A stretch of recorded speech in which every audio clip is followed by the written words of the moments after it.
It's Shewu TV. When Jesus follows you everywhere.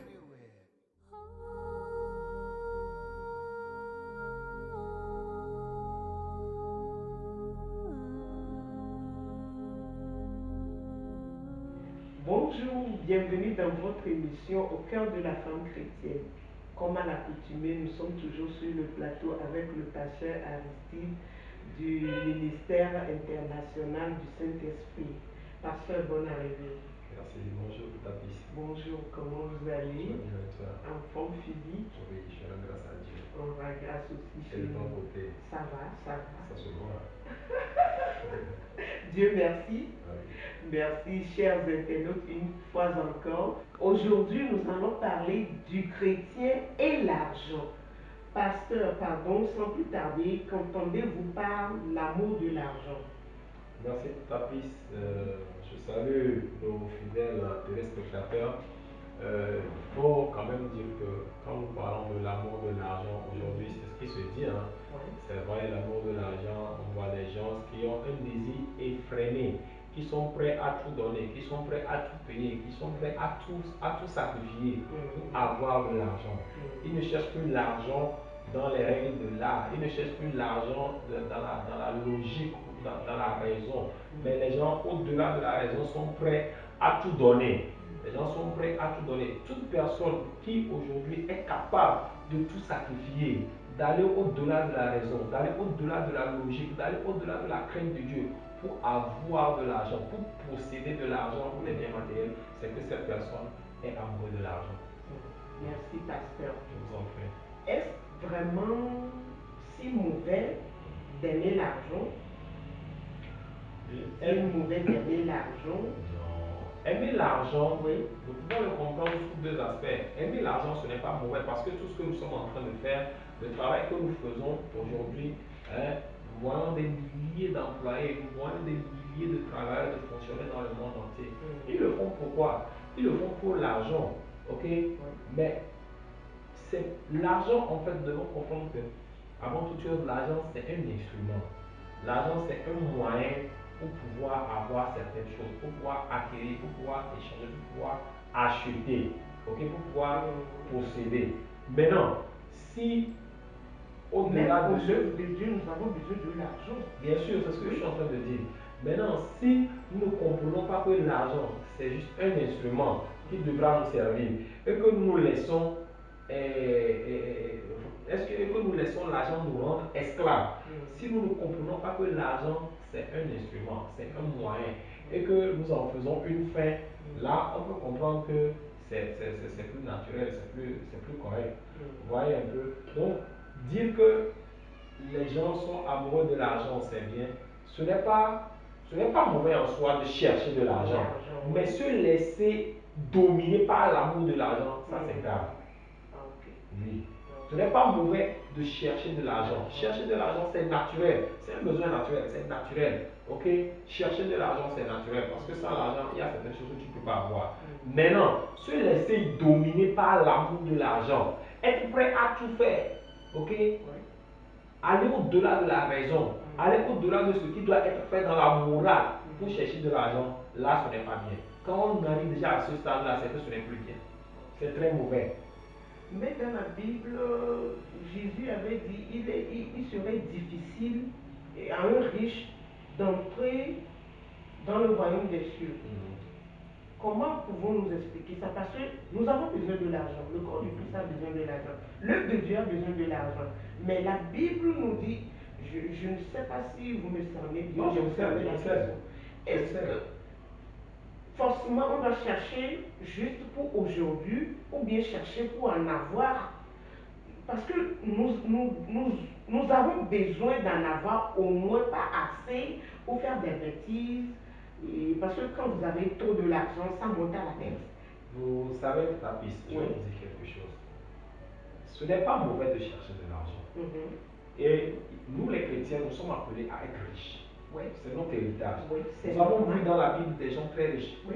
L'exemple de Abraham. Abraham, d'abord, en commençant par Abraham, c'était un homme très riche. Oui. Nous avons vu Job qui était très riche. Nous avons vu Salomon qui était très riche. Nous avons vu des gens très riches. Maintenant, nous avons vu certains parmi eux qui n'ont pas eu la capacité de pouvoir gérer ou manager en fait leur richesse. Et ça les a créé des problèmes. Et par contre, il y a eu d'autres qui ne se sont pas laissés manipuler par l'argent. C'est pourquoi au départ j'étais en train de dire que à partir du moment où cela dépasse notre raison, à partir du moment où nous ne sommes plus dans la logique, nous dépassons, nous sortons des limites de la morale, ça devient compliqué. Maintenant, pour la question de savoir ce que le Seigneur Jésus a dit par rapport à la difficulté d'un riche d'entrer dans le royaume des cieux, en fait, là-bas, de quel type de riche parle-t-on? Aujourd'hui, nous avons plusieurs types de riches. De quel type de riche parle-t-on? Celui-là qui a pour finalité l'argent, ou bien celui-là qui recherche l'argent comme moyen pour faire quelque chose. Voilà. Il y a deux types de riches. Il y a des gens, eux, pour eux, ils ne pensent qu'à l'argent. Quand ils se réveillent le matin, comment faire pour avoir de l'argent? C'est-à-dire, il ne dit pas je veux avoir de l'argent pour aider ci, pour faire ceci. Non. Je veux avoir de l'argent peut-être pour avoir un don. Parce que certaines personnes, l'argent leur donne le pouvoir. Et donc, pour ces personnes à qui l'argent donne le pouvoir, ils sont prêts à tout pour avoir ce pouvoir-là. Ils sont prêts à rentrer dans les sectes, ils sont prêts à sacrifier les enfants. Ils sont prêts, c'est eux aujourd'hui que nous voyons qui attrapent les enfants des autres et qui les tuent, qui les sacrifient pour de l'argent. Alors, de quel type de riche Jésus est en train de parler? Il n'est pas en train de parler du premier type de riche qui veut de l'argent pour faire grandir peut-être le royaume, qui veut de l'argent pour aider les frères et sœurs, qui veut de l'argent pour donner à quelqu'un. Mais celui-là qui amasse de l'argent, qui amasse des trésors, mais qui n'a aucune finalité, qui n'a aucun objectif par rapport, qui veut qu'on dise que j'ai de l'argent, qui veut qu'on dise que je suis riche et que les gens me craignent et que les gens se soumettent à moi, c'est de ces genres de personnes que Jésus est en train de parler. Parce que pour lui, c'est très difficile d'entrer dans le royaume des cieux. Mais si aujourd'hui, Dieu peut bénir, comme il a béni Salomon, si Dieu peut bénir, c'est parce que Dieu sait que avec ce que Salomon a fait, quelqu'un qui est prêt à donner 1000 holocaustes à Dieu, parce que ce n'est pas petite affaire. Un bœuf là, ça coûte combien? Aujourd'hui, un bœuf au moins, il faut compter 300 000 peut-être pour compter. Bon, au minimum, il faut compter peut-être 200, 250 000 pour acheter un bœuf. Oui. Maintenant, cette personne va jusqu'à donner 1000 bœufs. Ça veut dire qu'il vient de donner 250 000 fois 1000, ce qui fait 250 millions. Vous comprenez? Si nous transcrivons ça aujourd'hui, il vient de donner en une journée une offrande de 250 millions à l'Éternel. Waouh! Ça veut dire que cette personne-là, elle est prête à donner toute sa richesse à Dieu. Vous voyez? Elle est prête à donner. Dieu voit que le cœur de cette personne-là n'est pas gagné par l'argent. Mais cette personne-là, si Dieu sait que si je donne de l'argent à cette personne, il va l'utiliser pour mon œuvre. Il va l'utiliser pour l'agrandissement du royaume. Il va l'utiliser pour aider les pauvres. Il va l'utiliser pour sauver les malades. Il va l'utiliser pour aider ceux-là qui n'en ont pas. Alors Dieu va lui donner. Voilà.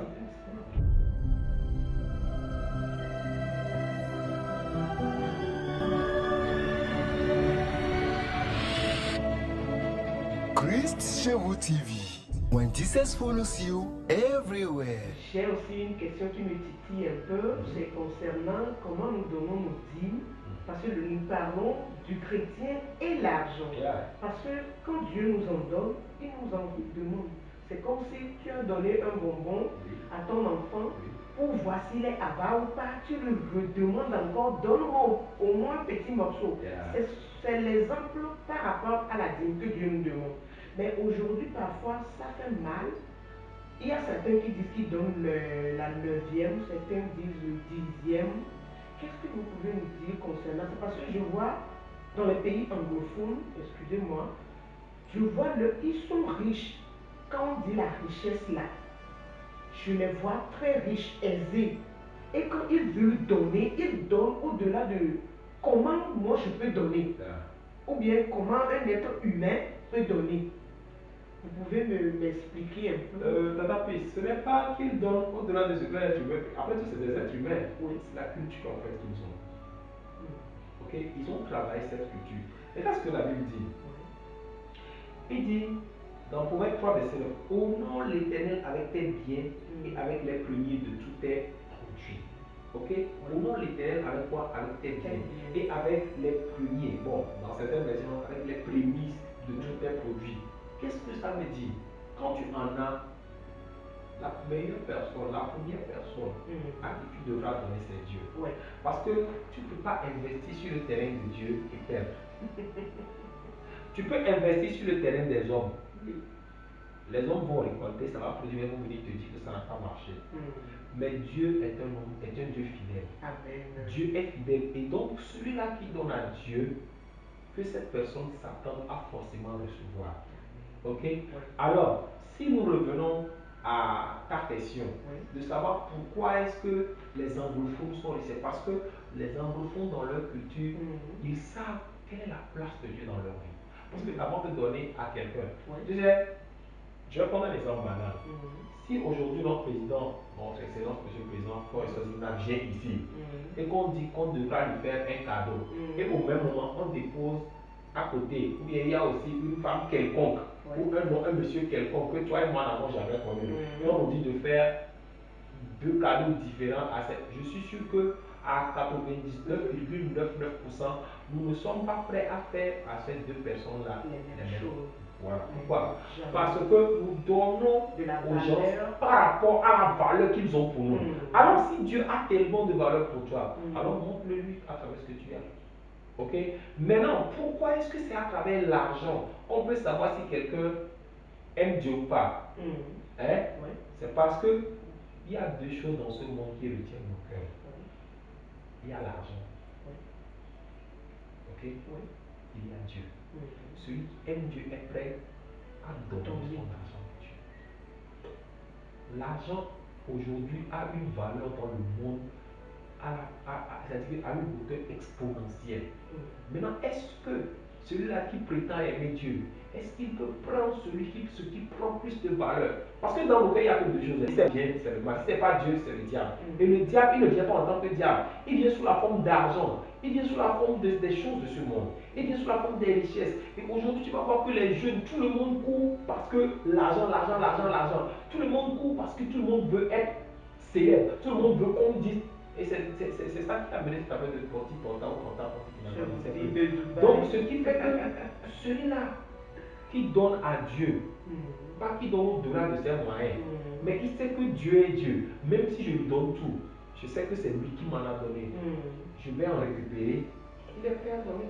Les gens sont prêts à donner leur maison. Abraham est allé jusqu'à donner ce qu'il a recherché de plus. Ce qu'Abraham avait recherché de plus, c'est un garçon, un enfant. Et Abraham est parti quand Dieu lui a dit, donne-moi, sacrifie-moi ton fils. Mais Abraham n'a pas regardé, il n'a même pas hésité. Il n'est même pas allé dire à sa femme, tu sais, Dieu m'a demandé, non. Il est allé directement donner. Et c'est là où Dieu s'est rendu compte que ce monsieur-ci, il m'aime vraiment. Alors, celui-là qui dit qu'il aime Dieu et qui n'est pas prêt à donner à Dieu, ou bien celui-là qui dit qu'il aime Dieu, mais au même moment, il y a quelque chose qui prend plus de valeur que Dieu dans son cœur, ça veut dire que cette personne n'aime pas Dieu. Pour prouver à Dieu qu'il est au-dessus de tout, on est prêt à lui sacrifier tout. Tout ce qui a de la valeur pour nous, on doit le lui donner pour prouver qu'il est au-dessus. Alors les anglophones, ils ont compris. Les Nigériens, ils ont compris. Aujourd'hui, quand nous les voyons, les gens disent qu'ils font des sacrifices. Peu importe qu'ils fassent, attendez, peu importe qu'ils fassent des sacrifices ou non, mais c'est des gens qui sont d'abord prêts, qui ont compris, qui ont compris que Dieu est au-dessus de tout. Voilà. Quand on dit moi et ma maison, nous servirons l'Éternel, il est prêt à tout donner. Il est prêt à tout donner. Donc vraiment, je pense que nous aussi, nous devons commencer par inculquer en nous ces valeurs-là. Nous devons apprendre à honorer Dieu avec ce que nous avons, avec ce que nous sommes. Ok? Nous aimons dire, je vais aller chanter pour Dieu. Mais tu chantes pour Dieu, mais tu ne donnes pas. Tu penses que quelqu'un va te donner? Mais si tu ne donnes pas à Dieu, personne ne te donnera. Mais la dîme, pour donner la dîme, ça fait mal. Est-ce que vous en donnez? En tant que pasteur, vous donnez votre dîme? Je ne sais pas quelle question ta fils me pose. Parce que moi, j'enseigne sur la dîme. Et ne pas donner la dîme, moi-même, je ne peux pas être à l'aise. Parce que tu sais, quand tu es prédicateur, quand tu prêches un message, Dieu te parle en même temps. Ce message. Et tu m'excuses. Il y a certains messages que certains ne peuvent pas prêcher. Parce que ce que tu ne fais pas, tu ne peux pas enseigner aux gens de le faire. Tu vois un peu, non? Ce que tu ne fais pas, tu ne peux pas enseigner aux gens de le faire. Même moi, à un certain moment, je sens que j'ai des problèmes financiers qu'est-ce que je fais? Je Faire du Et sacrifice, que, voilà, des offrandes. tu peux faire du sacrifice, Oui. tu fais des offrandes. Mm. Et même des fois, quand tu n'as pas d'argent, Oui. ce que Dieu demande là, ce n'est pas seulement l'argent en monnaie fiduciaire, non. Mais Mais l'argent matériel. sur toutes. Voilà. Par exemple, si j'écris des livres, Mm. je peux prendre mes livres et donner, parce que je sais que c'est de l'argent. Mm. Donc je peux prendre ces livres-là, donner aux gens. Mm. J'ai des choses que je vends, je peux prendre, donner aux gens. C'est un sacrifice que tu es en train, c'est de l'argent sous une autre forme que tu es en train de donner. Mm. Tu vois un peu? Oui. Donc, il faut dire que la dîme, moi je la donne. Mm. Ok? Et j'encourage les frères et les sœurs qui sont en train de nous suivre de donner la dîme. La dîme, avant toute chose, c'est un symbole d'amour, c'est un symbole d'adoration. C'est un symbole d'adoration. C'est une manière de prouver à Dieu que Seigneur, je t'aime. Et je viens t'adorer. Je le fais de façon volontaire. Je ne suis pas obligé. La Bible a dit que Abraham est allé donner la dîme. Personne n'avait demandé à Abraham d'aller donner la dîme. Abraham était le premier à donner la dîme. Et personne ne l'a obligé. En ce moment, il n'y avait pas encore une loi qui stipulait la dîme. Oui, il n'y avait pas encore une loi. Donc Abraham est parti donner la loi la dîme à Melchisédek. Tu vois un peu? Donc, ça veut dire que ce monsieur-là, il avait reçu une information divine.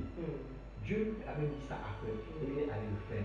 Alors là, aujourd'hui, si tu gagnes 100 000 et tu n'es pas capable de sortir 10 000 pour donner à Dieu, qu'est-ce que tu peux donner à Dieu pour le prouver que tu l'aimes?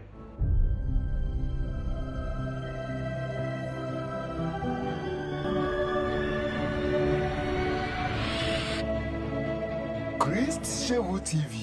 When Jesus follows you everywhere.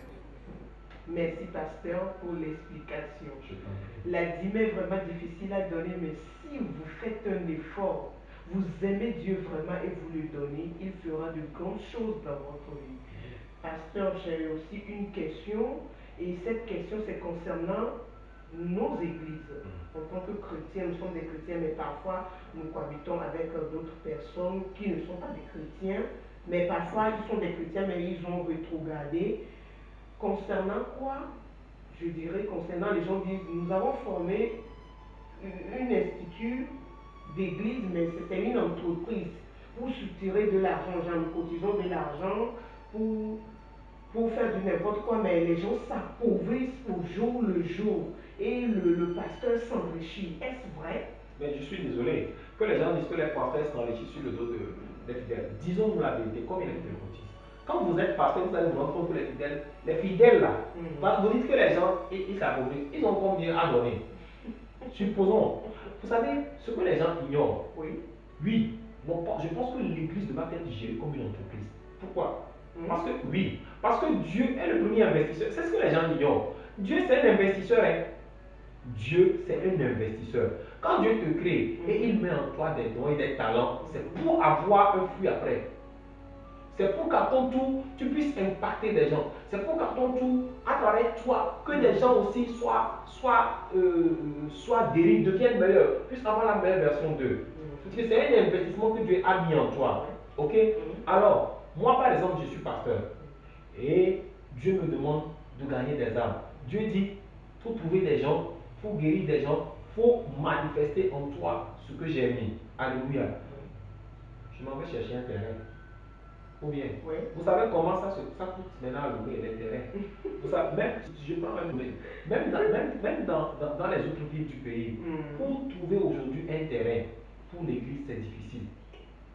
Mais quand c'est pour un bar, les gens sont prêts à vous céder ça. Quand c'est pour une entreprise quelconque, les gens sont prêts à vous céder. Mais quand c'est pour l'église, c'est difficile. Les gens refusent. Alors imaginez un peu le calvaire que les pasteurs subissent en cherchant un terrain. Ensuite, il faut mettre la patate pour le bâtiment. Ensuite, il faut acheter les chaises. Vous savez, ensuite, il faut mettre la sonorisation. Tout ça, là, c'est de l'argent. Ok. Bon, le pasteur, lui, a trouvé où l'argent pour venir faire ça. Lui, il a le don. Dieu l'a appelé. Il a le don. Maintenant, vous qui devez bénéficier, c'est à vous. Je vais te lire un verset. Hein qui va te paraître bizarre. Mais ce n'est pas moi qui l'ai dit, c'est Dieu qui l'a dit. Ok? Oui. Je vais vous trouver ça rapidement.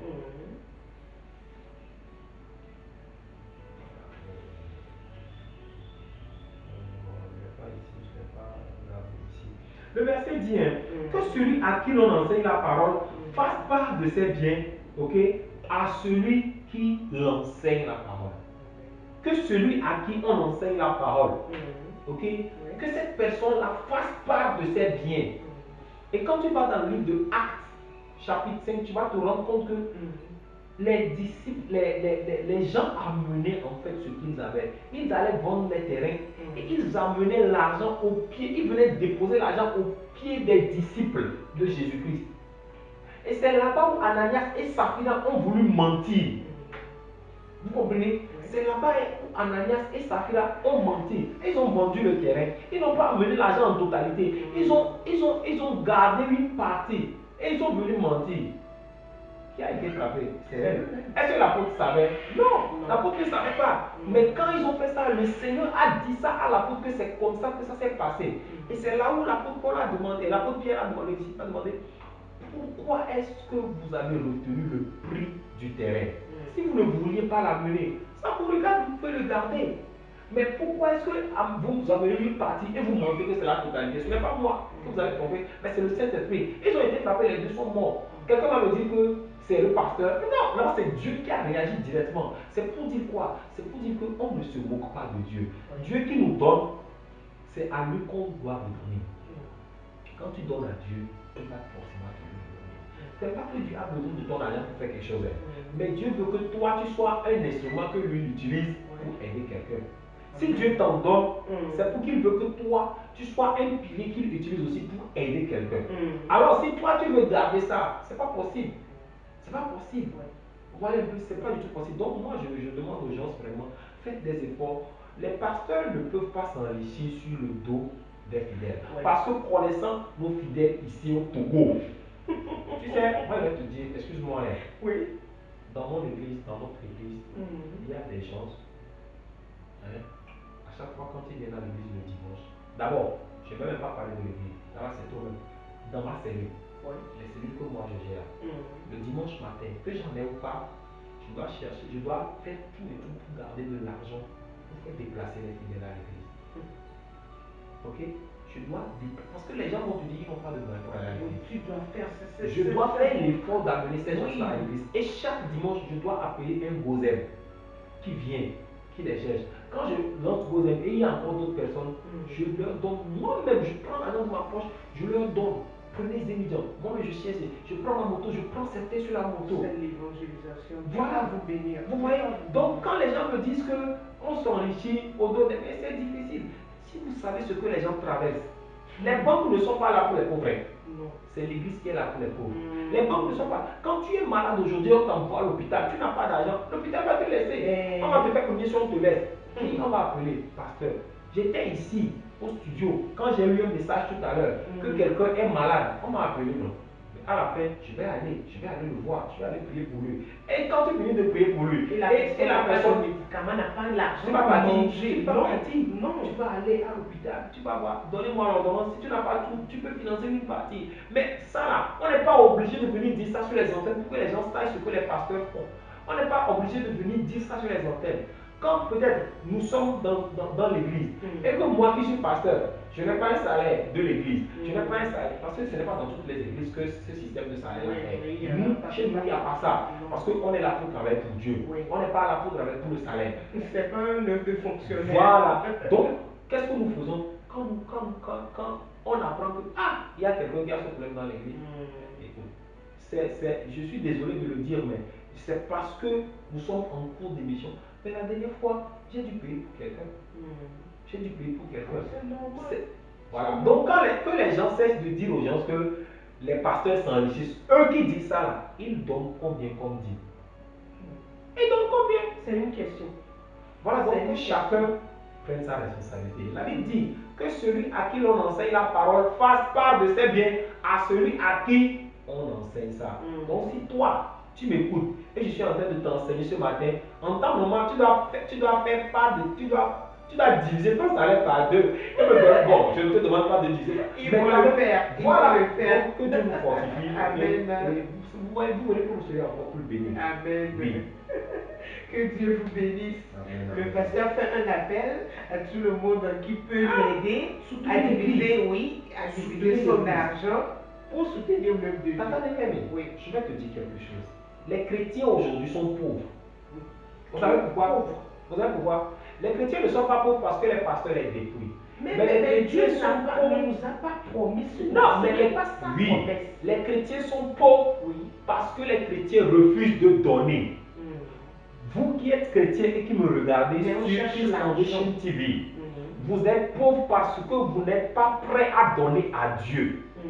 On ne se moque pas de Dieu. Mm. Ce qu'un homme aura semé, il le moissonnera. Toujours. Si tu sèmes des 25 francs, c'est des sacs de 25 francs que tu vas moissonner. Si tu sèmes des 1000 francs, c'est des sacs de 1000 francs que tu vas moissonner. Amen. Donc, je vous en prie, Mm. commencez par changer de mentalité Mm. et dites-vous que je serai riche. Amen. Et à partir du moment où tu te le dis, c'est que tu Amen. commences par investir dans l'œuvre de Dieu. Amen. Commence par investir dans le royaume de Dieu. Ce n'est pas forcément dans une entreprise que tu vas investir. C'est Dieu qui bénit. Il dit que c'est l'Éternel qui bénit. Et il ne fait suivre cette bénédiction d'aucun chagrin. Oui. Donc, chers frères et sœurs en Christ, Mm. essayez de revoir votre rapport avec l'argent. Ne vous dites pas, ne vous laissez pas berner par ce que les gens disent dans le monde, que les chrétiens ont fait ci, ont fait ça. Non. Aujourd'hui, les musulmans sont riches. Les juifs, ils sont riches. Pourquoi? Mm. Parce qu'ils ont compris. Ils savent verser, ils savent investir. Mais vous, les chrétiens, Mm. vous ne savez pas ça. C'est pas vous, c'est pas vous ne voulez pas. Quand on presse ce genre de message, vous tournez la tête, vous faites WhatsApp dans l'église. Dieu vous regarde. Merci, pasteur. Le pasteur nous conseille aujourd'hui, chers internautes, à ce que nous nous investissons dans l'œuvre de Dieu. Ah oui. Chrétien et l'argent. Chrétien, si tu cherches de l'argent, investis l'argent où? Dans l'œuvre de Dieu. Et Dieu va te bénir. Pasteur, et quand nous étions sur les bancs, on nous donnait des exposés concernant l'argent et on nous disait, est-ce que l'argent fait le bonheur? On nous posait cette question pour une dissertation et c'était une amalgame qu'on donnait de tout. Et je voudrais vous poser la question, vraiment c'est concernant la chrétienté, mais je peux toutefois vous poser cette question, savoir si vraiment l'argent fait le bonheur de l'homme. Oui, je ne dirais pas que l'argent fait le bonheur. L'argent, d'abord, c'est quoi? Chacun a sa façon de concevoir ce que c'est que son bonheur. Ok? Oui.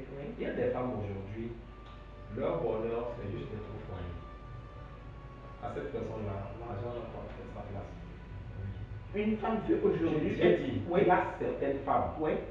selon elles, Mhm. leur bonheur, c'est d'être au foyer. Tu sais, ça t'a Et paru c'est bizarre. tout. Ça t'a paru bizarre? Oui, parce Ok. que je ne peux pas. Je vais t'expliquer. Oui. Il y a des femmes aujourd'hui qui ont de l'argent. Ah. Elles ont de l'argent. Ah, ok. Mais il y a Ce manque, ce un manque-là. vide, oui. Et c'est ça, en fait, elles aspirent à cela. Mhm. Être au foyer de nom. Ah, Avoir leurs enfants. là, je comprends. Et ça, c'est leur bonheur. Mhm. Ok? À un moment donné, tu vas te rendre compte que l'argent, ça n'a plus d'importance. Ça n'a plus sa valeur. Vous voyez un peu, non? Il y a certaines personnes, ils se disent que si j'ai de l'argent tout à l'heure, je serai heureux. Je vais acheter Mais quelque ils ont chose. de l'argent, mais ils n'ont pas ce bonheur-là. Mm. Ils n'ont pas cette joie de vivre-là. Mm. Il y a des foyers dans lesquels il y a tellement d'argent, mais il n'y a pas de paix dans ce foyer. Mhm. Ok? Il y a des hommes qui ont de l'argent, Mm. mais quand ils quittent le boulot pour aller à la maison, Mm. ils ne veulent pas rentrer. Pourquoi? Parce qu'ils ne veulent pas venir voir le visage. Je voulais utiliser l'adjectif, mais bon, que Dieu m'en garde. Ok? Le visage bouffi de leur part, ils ne veulent plus venir voir ce visage bouffi-là. Ce visage-là, qui au lieu de dire chérie, bonne arrivée, on te pose en même temps la question. C'est maintenant que quand tu arrives, les autres sont arrivés depuis la semaine, tu arrives. Mais ils ont de l'argent. Donc c'est pour te dire que l'argent n'assure pas le bonheur. L'argent peut Mais un adage a contribuer. dit, l'amour fait tout, mais l'argent fait tout. L'argent ne fait pas tout, je suis désolé. Vraiment? L'argent ne fait pas tout, ma soeur. L'argent ne fait pas tout. Ok. Ah oui. L'argent ne peut pas tout faire. Mhm. Celui qui fait tout, c'est Dieu. Amen. Amen. Celui qui fait tout, c'est Dieu. Mm. Là, que personne ne vous trompe. Oui. L'argent ne peut pas tout faire. Mm. Allez demander. C'est parce que vous avez besoin d'argent que vous pensez que l'argent peut tout faire. Ok? Oui. J'ai fait une petite expérience.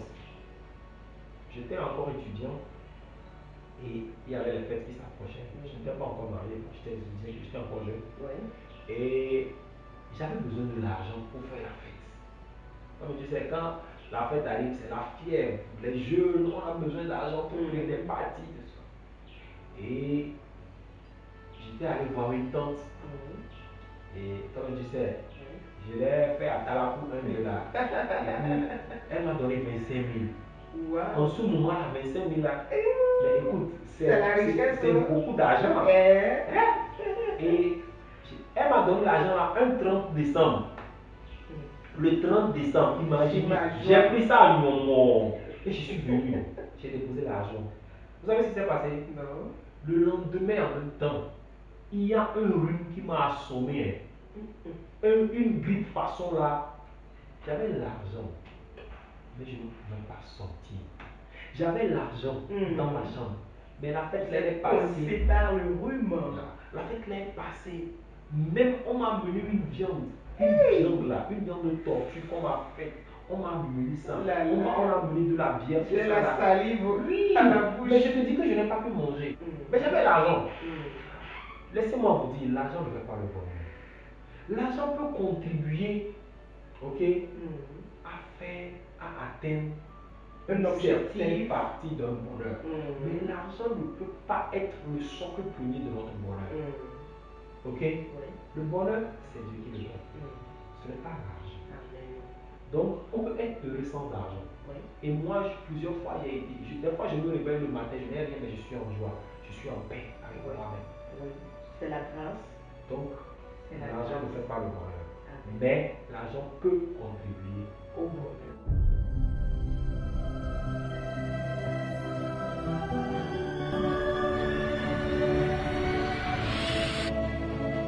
Christ chez vous TV.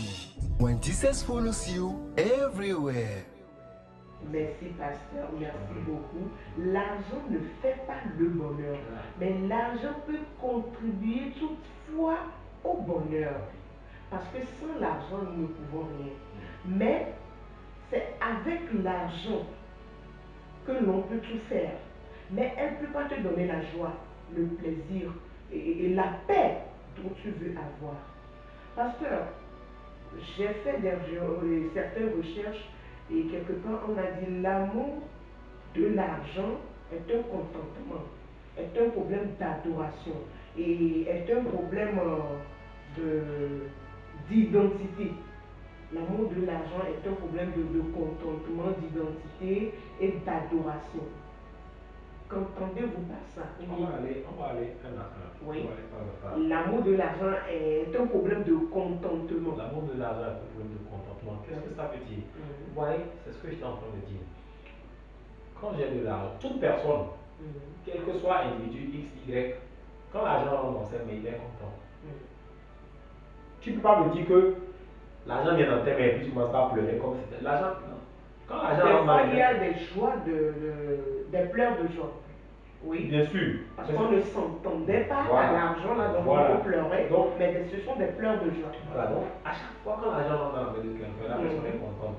L'argent, ça donne du contentement. Oui, de la joie. Non.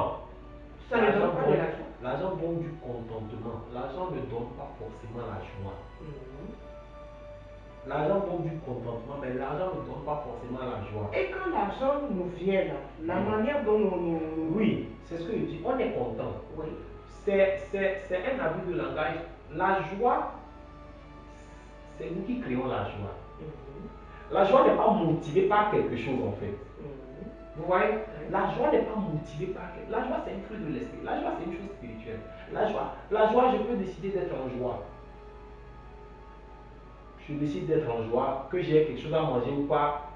Personne ne saura que vous n'avez rien. Voilà. À partir du moment où c'est quelque chose qui motive ma joie, ce n'est plus de la joie, c'est du contentement. Ok? Oui. Mais ma joie, c'est moi-même qui l'a créée à ma manière. Voilà. Donc, si l'amour de l'argent peut réellement produire, ou bien l'argent peut produire du contentement. Ok? Maintenant, la deuxième chose, c'est quoi? L'amour de l'argent est un problème d'identité. Oui, l'amour de l'argent est un problème d'identité. Pourquoi je dis ça?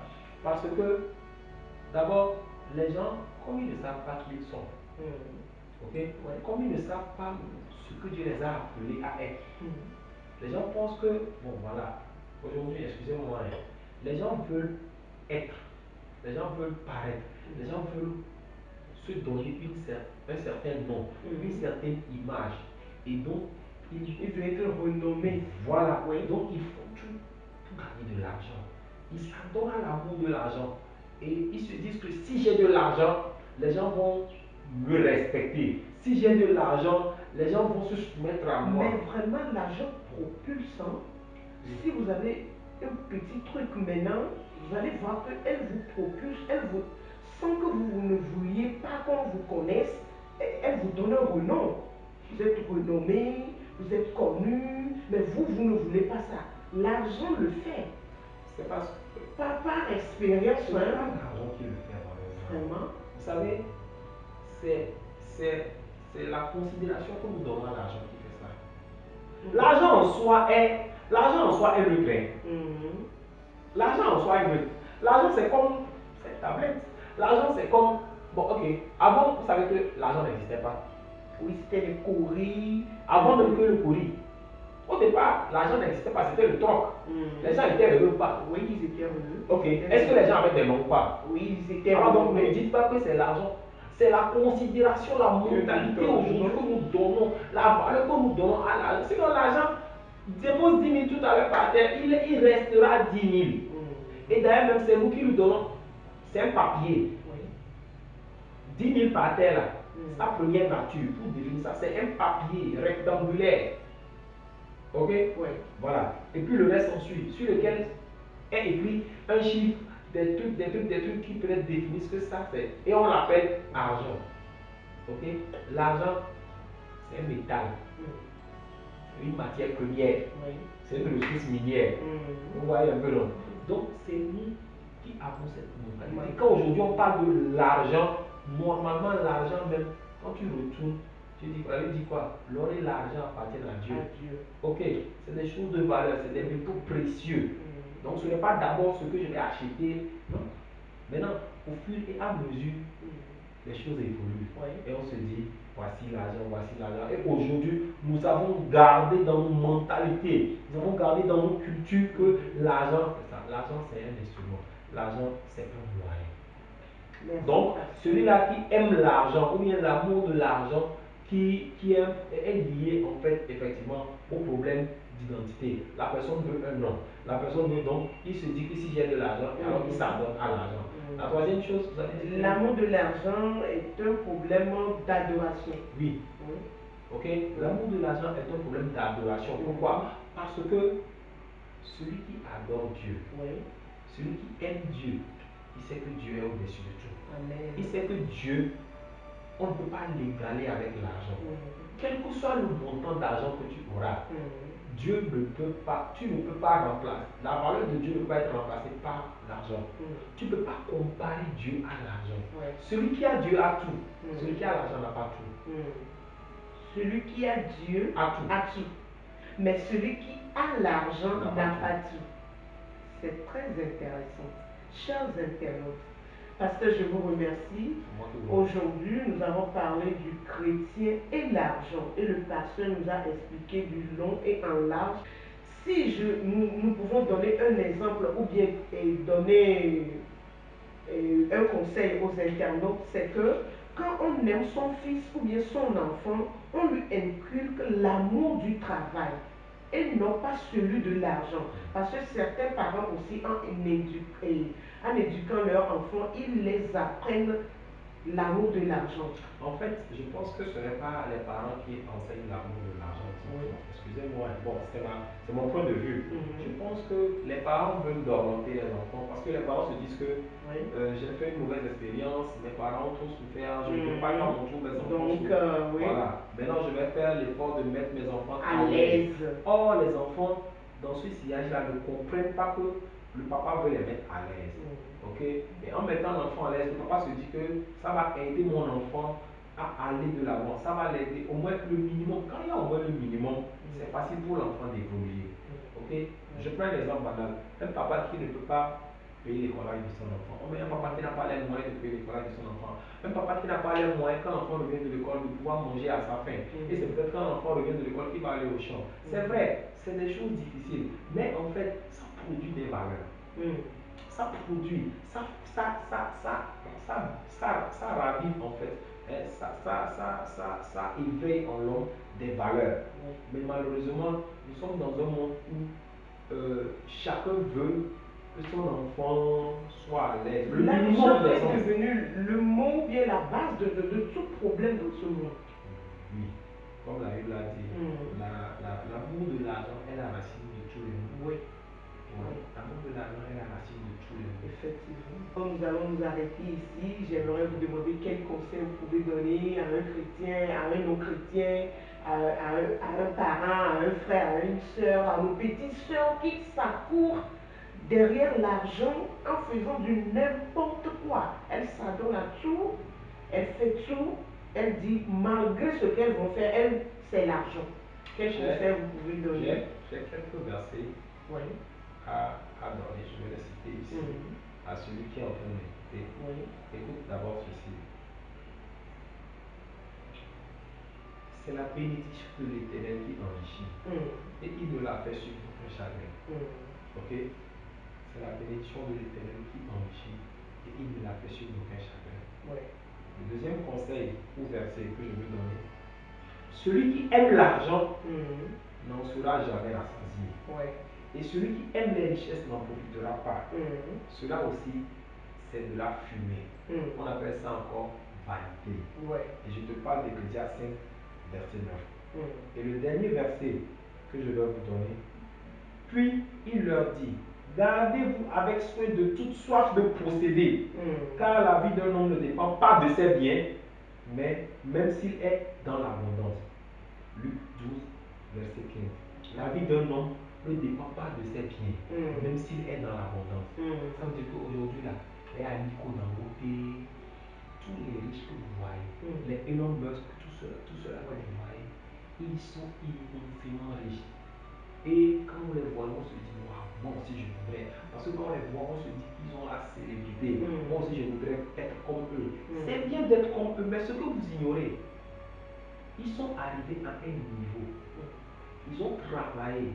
Ils ont sorti le meilleur d'eux. Et en fait, c'est ce qui les a donné cela. Mais nous, aujourd'hui, nous ne voulons pas sortir le meilleur de nous. Dieu a mis en chacun de nous un talent. Si seulement, jeunes, hommes, femmes qui m'écoutent, vous pouvez toucher le talent qui est en vous, l'activer et le manifester au dehors, les gens viendront vers vous. Et l'argent va vous suivre. Ce n'est plus vous qui allez suivre l'argent. Mais sans cela, ne cherchez pas l'argent par d'autres moyens. Que Dieu vous bénisse. Je vais terminer avec Ecclésiaste 3, verset 20 qui dit, tout a été fait à partir de la poussière et tout retourne à la poussière. Nous sommes poussière. L'argent, c'est du papier, ça va partir un jour. Alors ne nous adonnons pas à l'argent pour devenir esclaves et devenir des gens vides.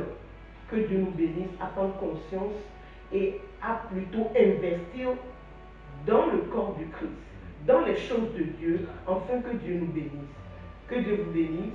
À la prochaine pour une autre émission sur Christ chez vous TV Foundation. Bye bye.